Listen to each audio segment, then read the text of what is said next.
All right, here's what we're gonna need for the oil change today. We're gonna start with a ratchet that is a 1/2 inch with a 14 millimeter socket, 3/8 ratchet with an extension. We also have a filter wrench, not sure if we'll need it. And then we've got a 5 quarts of Mobil 10W20. We have a filter that is a Mobil 1, that is a M1C 251A. That's just a paper filter. And then there's this little plug that helps you, actually screws into the bottom of the filter and lets you drain it.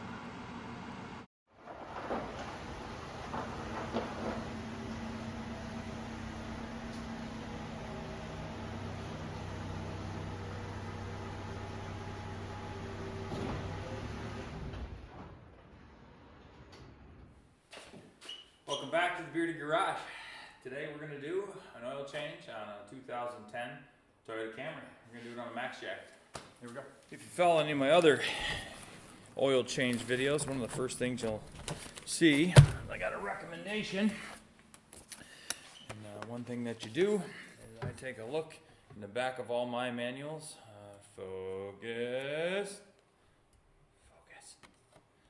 In the back of my manuals, I actually put down which oil filter I use and which oil I use. So this car takes 4.7 quarts of 0W20, and the filter is M1C 251A. That I find at AutoZone. It's about $10, and then the oil $27.99 for a 5-quart jug over at Walmart, to say the least. All right, that's it. Here we go. Got a couple simple steps on this today. We're going to start by popping the lid, popping the hood. All right, and next,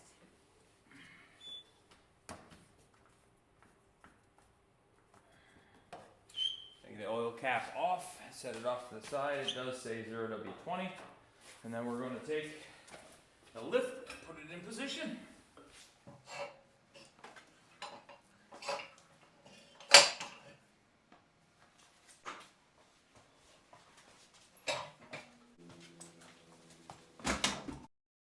All right, the Camry is up on the lift, so the first thing we'll do is we will grab our ratchet and our 14 mil socket here.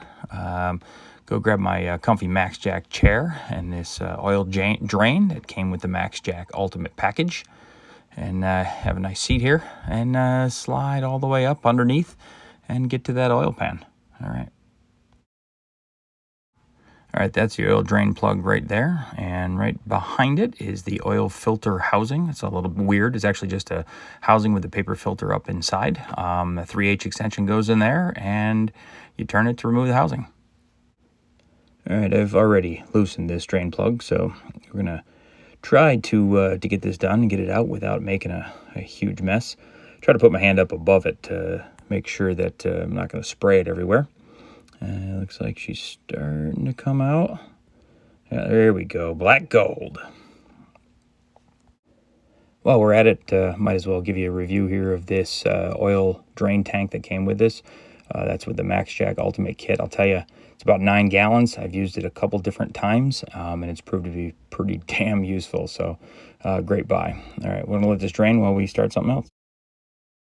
All right, there's the oil filter housing. I'll just take that 3/8 extension on the ratchet and put it up into the housing. You should see just the silver cap here to start turning. But well, it looks like it's not just the silver cap. This is the alternative way of doing it. Since that silver cap appears to be stuck, I won't be able to drain it in place with the plastic piece that came with the filter that I showed you at the beginning. It's actually not a big deal if you have a large catch pan.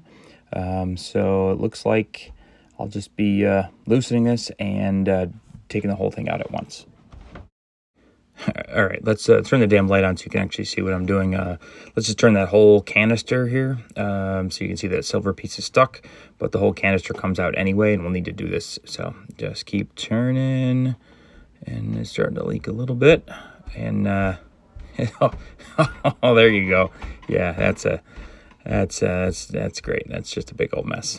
Great. All right, back to the oil pan. Looks like the oil has just about stopped. So before you put the drain plug back in, one thing I like to do is clean the damn thing off. There's always a little bit of grit from stuff underneath the car. So clean off both the surface here and the drain plug itself. You really want to make sure you don't have any grit in between the two surfaces. This doesn't need to be torqued down really heavy, but any grit will actually make it probably leak. So get that out of there. Last but not least, we're going to tighten it back in place. So put our socket on there, give it a little, and that's about all you need.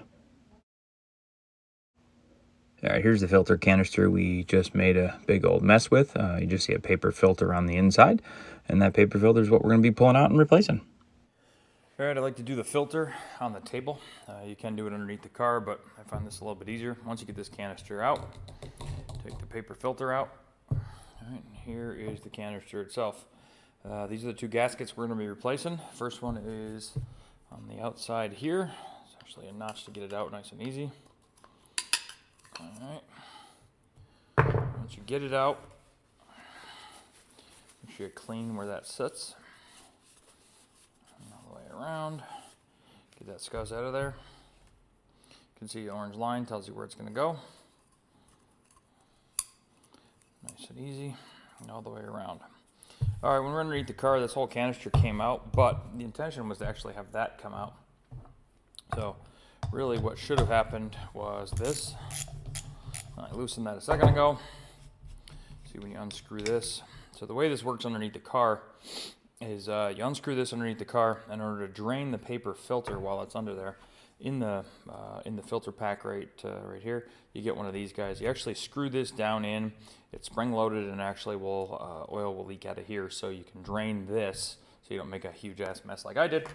But we didn't do that today. The reason we took it apart, looks like you've got a little mini gasket right here. All right, so that's the other garbage gasket. We are going to clean this out as well. You can put it underneath the car and put all this back together, but I will tell you, it's a hell of a lot easier wiping all this stuff down. If you do this upside down, this gasket will always fall off into the dirt, and you've got to clean everything. So I tighten this to finger tight. When it gets underneath the car later, we'll actually tighten it down to what we need. And then there's your paper filter, comes out of here. Does not matter which side goes up. Just push it on until it clicks. And that's it for the filter. Now we're going to screw it in the car. All right, back underneath the car here with the filter in hand. I got the light on here so we can see what we're doing. You can see up there where that's supposed to go. So the filter just goes up in there. It's actually pretty easy. The housing is actually plastic here, and the up above there is aluminum. So it unfortunately does go in a little bit tight. It always has. It always will. Pretty much all of these do. You can see the little wings on the side help you get a little grip. And then the camera's a little wonky there. Move back over. Just trying to. There you go. So just use a little bit of elbow grease to get it up back in there. Looks to me like the reason this was actually that silver piece was probably tight is because it was used to put the whole filter housing back in. So I'm gonna grab my 3/8 ratchet, put that right back in there, and use it to put it all back in place, and we should be good. All right, we got all the junk from underneath. First thing we're gonna do is raise this up off off the blocks so it's safe. Flip the axle, it'll actually go down.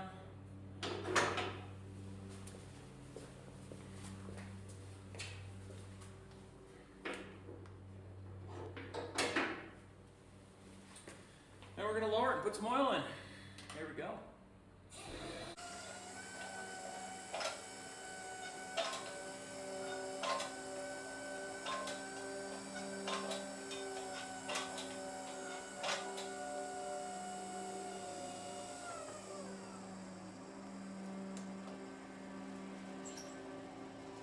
Now we're going to add the oil. It takes about 4.7 quarts, so try to start this. Get most of this jug in, leave a little bit in the bottom.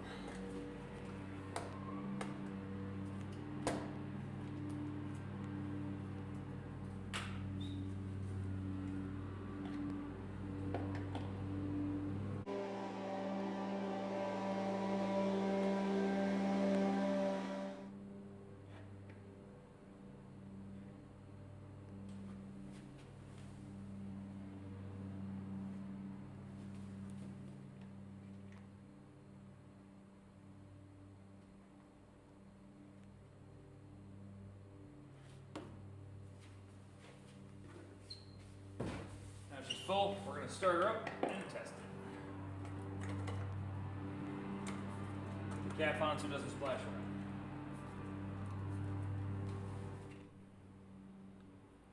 All right, I started it up. Let it run for about a minute.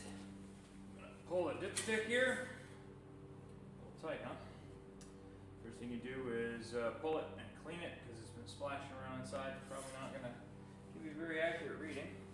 Make sure you push the dipstick all the way down in so it's an accurate reading. Pull it back out and read it. And it looks like we are a little bit low. So I'm going to add a little bit more and we will be done for today.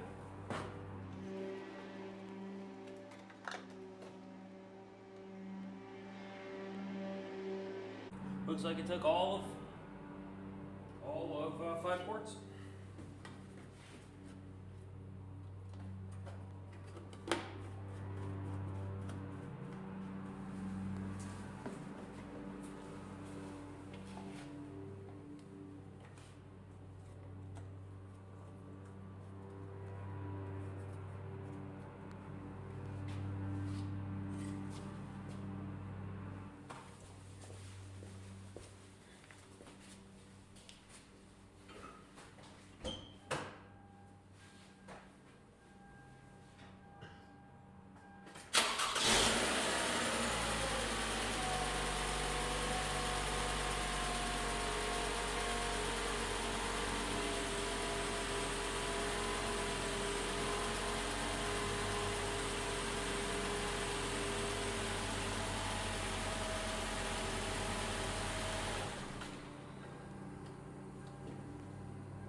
All right, if you want to reset the maintenance required light right here, what you're going to do, turn the car off.